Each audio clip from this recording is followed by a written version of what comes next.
even though, most LOs do disclose at the time of pitch, I'll never disclose. And there is a reason for that, because I know that when they look at documents, they're not like us, so they don't do it every day, right?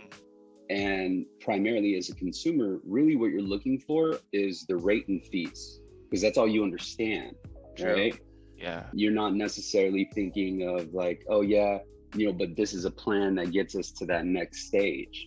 So if you got control over the timing of when you release that, meaning that you don't release it and then leave it up to them, because if you release it and leave it up to them, that's more like chance. That's more almost like crossing your fingers with a hope.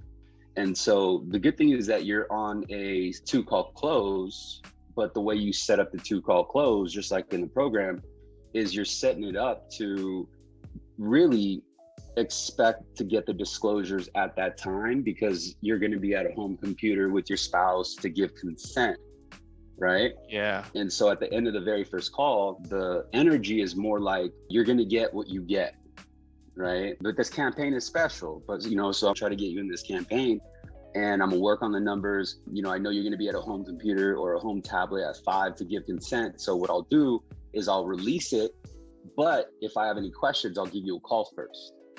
And we always got a question, right? Yeah. Right, yeah.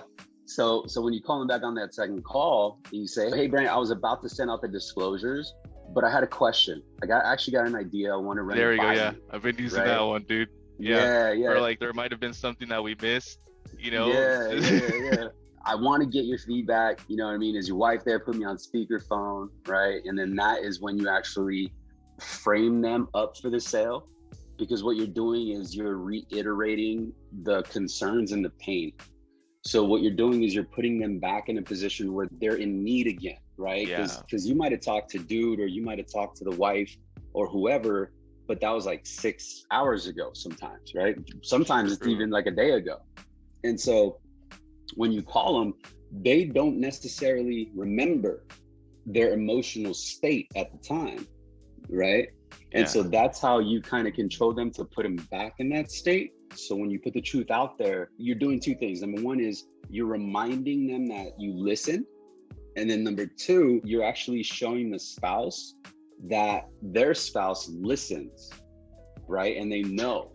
And it's actually a compliment, right? Strengthening their relationship too, or what? Yeah, dude. Right? You know it, man. You married, right? Yeah. So my wife would look at me like, damn, you really do listen to me. And, you really like, care about us, huh? yeah. Like, see, babe, I know, I told you I listened. I got you. Yeah, right? So now they're in that mood.